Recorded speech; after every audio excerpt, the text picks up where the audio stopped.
सर्वांना नमस्कार। मी उत्तम संभाजी माने सध्या जिल्हा परिषद पंचायत समिती 2026ची निवडणूक लढवत आहे।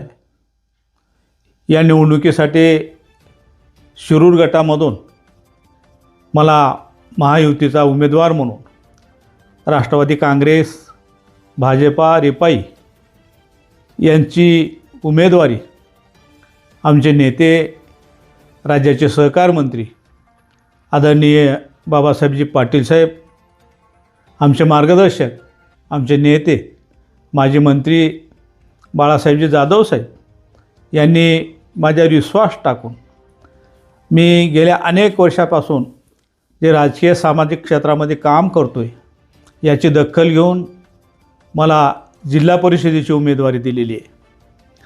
आणि याचबरोबर माझ्यासोबत सहकार मंत्री बाबासाहेबजी पाटील साहेब यांचे चिरंजीव सूरज पाटील यांनाही शिरूर गणामधून उमेदवारी दिलेली आहे। याचबरोबर दुसरा गण हा वळसंगी पंचायत समितीमधून रवींद्र शामराव बोडके यांना उमेदवारी दिलेली आहे।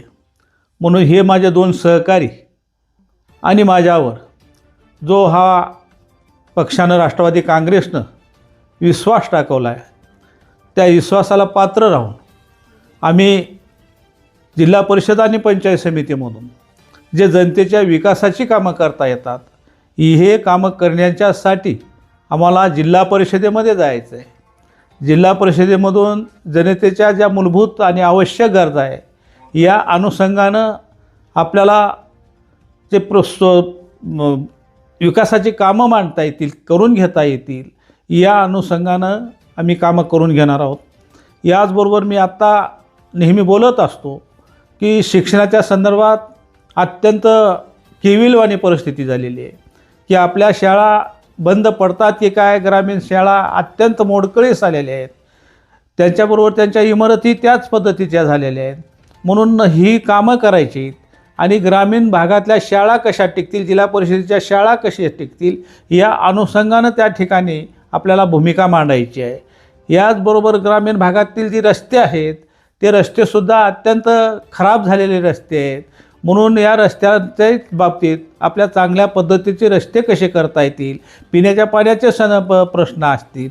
याचबरोबर समाज कल्याणचा मी वेळोवेळी गेल्या अनेक वर्षापासून नजर टाकतो आहे तर दलित वस्तीवर दलित समाजाचं जे बजेट आहे ते बजेट विधायक कामावर खर्च न होता अवांतर ठिकाणी खर्च होते, त्याचा अपव्यय होते असं आमच्या निदर्शनास आले। म्हणून तोही या दलित समाजाचा निधी हा त्यांच्यावरच विधायक कामात कसा खर्च करता येईल याच्या बाबतीतही आम्ही ठोस भूमिका या ठिकाणी मांडून शासनाच्या निदर्शनास आणून देऊन आपल्याला याही संदर्भामध्ये त्या ठिकाणी काम करायचं आहे। म्हणून अभ्यासात्मक काम करण्याच्यासाठी या ठिकाणी आपले प्रश्न रास्त सोडवून घेण्यासाठी आणि मांडण्याच्यासाठी म्हणून मला आपण आशीर्वाद द्यावेत, त्या ठिकाणी मला काम करण्याची आपण संधी द्यावी अशी माझी विनंती आहे। मी आपण जर येत्या 5 तारखेला आपण जर मला मतदानरूपी आशीर्वाद दिला तर निश्चितपणे आपल्याला आपली मान उंचावेल, आपल्या मतदारसंघाचा सदस्य एक चांगल्या पद्धतीचं काम करतोय अशी चर्चा राहील आणि यामध्ये आपला मान मर्तबा वाढवण्याचं काम निश्चितपणे मी करेन, कुठं गालबोट लागणार नाही याची खबरदारी घेईन। म्हणून मला तुम्ही आशीर्वाद द्यावेत अशी विनंती करतो। धन्यवाद। नमस्ते।